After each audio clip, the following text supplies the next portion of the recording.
So the NBA Finals are wrapped, and we have a new NBA champion, which means we're officially in the offseason. And in this video, I'm going to explain what I believe would be the perfect offseason for the Los Angeles Lakers. Let's talk about it.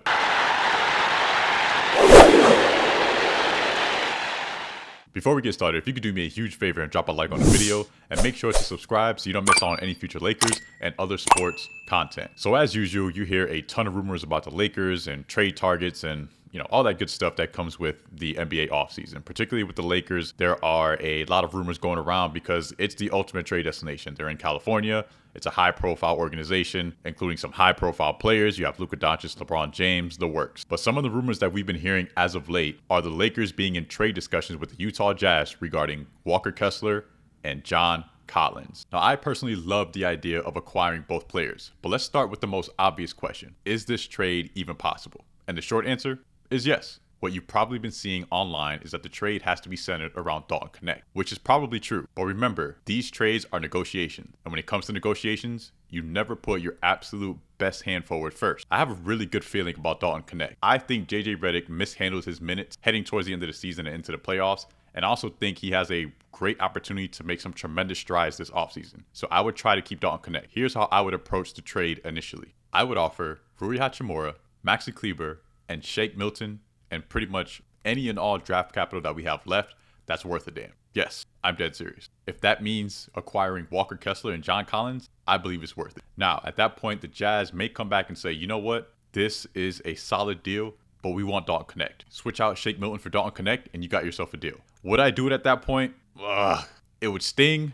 I would be hesitant. But yes, I would still do it at that point. And at least then you would know that we exhausted all of our options. And at the end of the day, you're acquiring your center of the future and a great asset in John Collins. So even if it means we're giving up Dalton Knecht, yes, I would still do that deal. So why Walker Kessler and John Collins? I'll start with Walker Kessler because I think he's the player that most of us would agree he is a really good fit for the Los Angeles Lakers. He's a legit 7-footer, 250 pounds. He has over a 7-foot wingspan. He is a true, strong, big body, traditional center. He's a starting caliber center, and he has a tremendous amount of potential. He's exactly what the Lakers need. This past season, he averaged 11 points on 66% from the field, over 12 rebounds, and 2.5 blocks. I mean, this guy, he's an elite rim protector. He's only 23 years old, so he's still super young. He fits the timeline with Luka Doncic. The Walker Kessler is a really good fit. You could argue that in terms of he's not as much of a lob threat as a Nick Claxton, so to speak. He's not super athletic, but he's athletic enough, and you combine that with his length,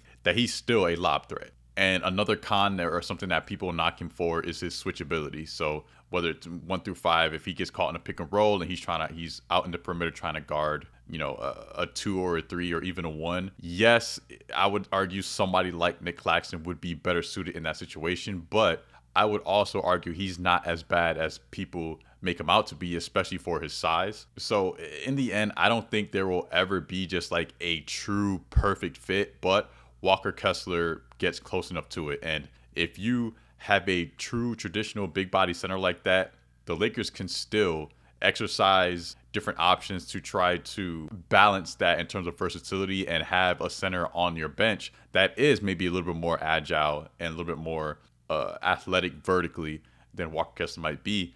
I personally am still a fan of Jackson Hayes. I was very disappointed with the amount of Laker fans that just started dragging him throughout the playoffs. And I don't think he got a fair shot, to be honest. He played less than 30 minutes in the playoffs, and we still got gentlemen swept. So how bad could Jackson Hayes have been? You know what I mean? That wasn't the adjustment that I would have made if I was JJ Redick.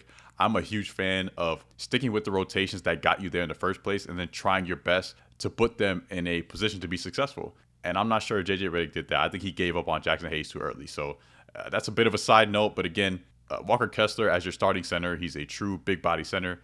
And then having Jackson Hayes coming off the bench, I think that would be ideal. Now, the more controversial, and I guess what people are kind of mixed on, I guess, is John Collins. I kind of get it, but not really. I think John Collins would be a great fit alongside LeBron James and Luka Doncic. And I think he is certainly an upgrade from Rui Hachimura. And the reason why I say this is because, first of all, let me say I do like Rui. I really do. But he's been with the Lakers for about 3 years now, and we've consistently seen him improve as a shooter, which is great. He's one of the best shooters, if not the best shooter that we currently have on the team. But when you look at his frame, he's 6'8", 230, almost 240 pounds. He's got great wingspan. A player of that size, you would expect so much more defensively and on the boards. Those have been just, God, it gets on my nerves. Like, if I could just keep it real. Those of you that watch Laker basketball religiously like I do, you see Rui Hachimura play and you just watch him. He gets lost defensively. It leaves so much on a table when it comes to clearing the glass. And I don't know if I see that improving. And as good of a shooter as he is, John Collins may not be quite the shooter, but he makes up for it in athleticism, rebounding for sure. And John Collins is not a great defender, but he's a lot more consistent than Rui Hachimura is defensively. I think John Collins, he offers more versatility. If you think about it, JJ likes to run that small ball. So during those times where Walker Kessler, if we acquire him, would be on the bench getting a breather, there might be times where JJ would go to the small ball option. Now think to yourself, would you rather have John Collins at the 5 or Rui Hachimura? That's a no-brainer in my opinion. It's John Collins. John Collins offers much better rim protection than Rui Hachimura does.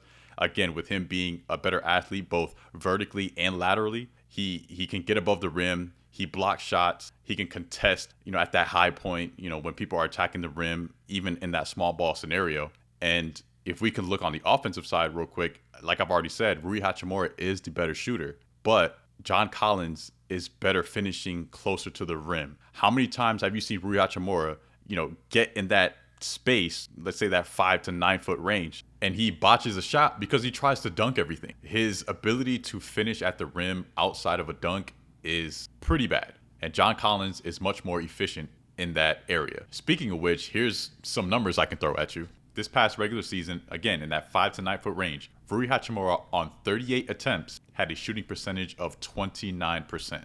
Now, you compare that to John Collins. He had 100 attempts and he finished at 47%. Far better. And this is exactly what I'm talking about. So, at the end of the day, I think John Collins, I've been a fan of his game for quite some time. And I think being with the Los Angeles Lakers would just be a really good fit. And I think that would be a situation to where he's actually able to compete for a championship. And a lot of times that brings out the best in a lot of players. Yes, sometimes it doesn't. They always think of the, Malik Beasley situation there where, he put on a Lakers jersey and he forgot how to shoot. But I'm not sure that that's going to happen with John Collins, man. I think he would actually flourish alongside great players like Luka Doncic, like LeBron James, because he's one of those guys that just keeps his nose to the ground. He works hard, he plays hard, and he respects the game. So I think John Collins would be a great fit. And if we can get him in a trade with Walker Kessler, I'm definitely willing to give up Rui Hachimura in the trade package that I presented earlier. Now, we're giving up all this draft capital.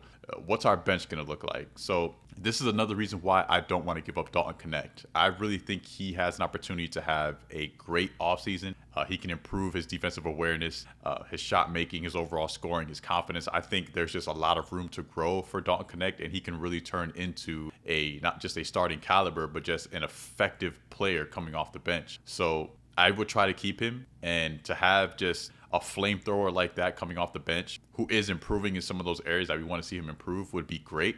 We still have Dorian Finney-Smith, who is likely going to opt into a $15 million contract. So, that's good there. But what's really important about this trade with Walker Kessler and John Collins is that if we're able to make it happen, that would trigger LeBron James to be like, you know what? This team is serious about competing for a championship, which means he's a lot more likely to take a pay cut. Now, of course, I'm sure you've heard online and through different resources that if we're to get access to our full mid-level exception, which is about $15 million or so, LeBron James would have to take a pay cut. And I think with the acquisition of Walker Kessler and John Collins, he's much more likely to do that. And if he does, we need to go after Nickeil Alexander-Walker. Nickeil Alexander-Walker is the textbook fit alongside Luka Doncic, which brings me to my next point, which may ruffle a few feathers. So I'm a big fan of Austin Reeves. I think he plays hard. He gives all of his effort. He's improved year after year with his scoring and playmaking. I'm a fan. However, I can't help but think, I can't help it. When I look at Austin Reeves, I see Manu Ginobili, and I see the situation that he presented with Greg Popovich with the San Antonio Spurs.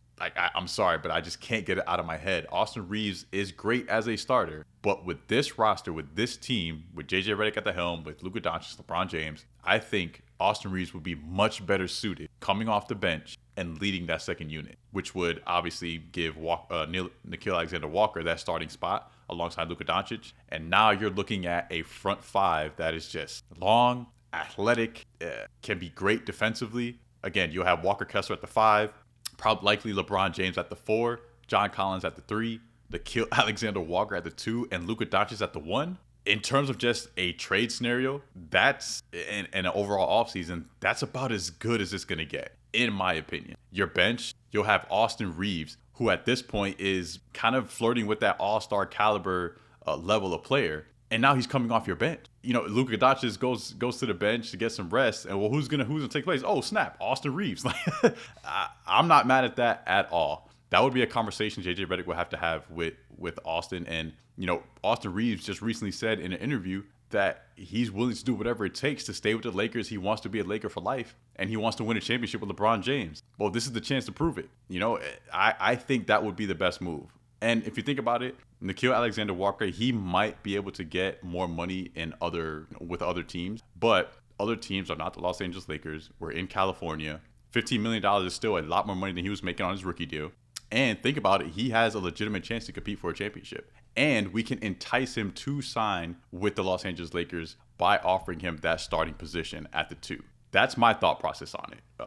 If I were to just wrap up the Lakers offseason in a bow, this would be it. We trade for Walker Kessler and John Collins. Hopefully within that deal, we can keep Dalton Connect. If not, it is what it is. But once we get that trade, we approach LeBron James and say, hey, listen, we got our center of the future. We have a great player in John Collins. If you're really trying to compete for a championship, man, you know, can you take a pay cut for us? And I think at that point, LeBron would be willing to do so, especially if we're going after Nickeil Alexander-Walker. We have that $15 million mid-level exception. We offer him the starting position at the 2, compete for a championship with arguably the greatest player ever, and of course Luka Doncic. I don't see Walker saying no to that. And at that point, again, you have Luka Doncic, Nickeil Alexander-Walker, John Collins, LeBron James, and Walker Kessler. On your bench, you have Austin Reeves, Dalton Connect, Dorian Finney-Smith, Jared Vanderbilt. If we bring back Jackson Hayes, if we still have the $5 million tax player mid-level exception, we can use that to, you know, sign a backup center like a Clint Capella, for example. And then, you know, I think that could be helpful because at that point, Clint Capella, Jackson Hayes, they can, you know, iron sharpens iron. They're basically competing for that second spot, which would be just great for everyone. You know, whoever wins out the spot, great. But then they make each other better type situation. That would be my textbook perfect offseason. And it's based off of this trade scenario with Walker Kessler and John Collins. So let me know what y'all think, man, because I put some thought into this for sure. And I think what I presented is fairly realistic, especially if the rumors that we're hearing, how the Lakers continue to have a large amount of interest in acquiring Walker Kessler, and then obviously they have interest in John Collins. I think this is the best way to go about it. I really do, because what questions would you guys have? You know, well, what am I missing in terms of, I know the Dalton Connect situation might be a little unrealistic, but you never know. You know what I'm saying?